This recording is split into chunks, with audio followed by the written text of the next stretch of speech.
იცით როგორ უნდა გარეცხოთ ავტომობილი ისე, რომ პოლირება დიდი ხანი არ დასჭირდეს? ჩვენ მოგიყვებით თანამედროვე რეცხვის მეთოდზე და რა განსხვავებაა სამფაზიან პრემიუმ რეცხვასა და სტანდარტულ რეცხვას შორის.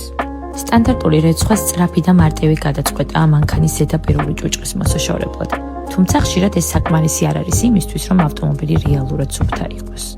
სტანდარტული რეცხვისგან განსხვავებით, პრემიუმ რეცხვის დროს ავტომობილის ზედაპირი არ ზიანდება და არც იკაწრება. პრემიუმ სამფაზიანი რეცხვა არა მხოლოდ ღრმად ასუფთავებს ავტომობილს, არამედ აძლევს ხანგრძლივ ბზინვარებას. ეს არის ავტომობილის ზედაპირის თანამედროვე ინოვაციური მოვლის და რეცხვის მეთოდი, რომელიც განკუთვნილია მაქსიმალური ეფექტურობისთვის. პროცესი 3 ეტაპისგან შედგება. პირველი ეტაპი, ეს არის ქიმიური რეცხვა, მაღალმჟავიანი სპეციალური ქიმიური საშუალებების გამოყენებით, რომელიც ადვილად შლის ცხიმსა და რთულად მოსაცირებელ მინერალებს. მეორე ეტაპი, მაღალი წნევით რეცხვა, მაღალმჟავიანი ქიმიური ნარჩენების და სტატიკური დაბინძურების მოცირება ავტომობილის ზედაპირიდან. მესამე ეტაპი, რბილი რეცხვა, უმაღლესი ხარისხის ინოვაციური მასალებით ხელით რეცხვა, რომელიც ანიჭებს ავტომობილს ჰიდროფობს და მეტ სიბრიარეს, რის შედეგადაც ვიღებთ უფრო ღრმა ფერს.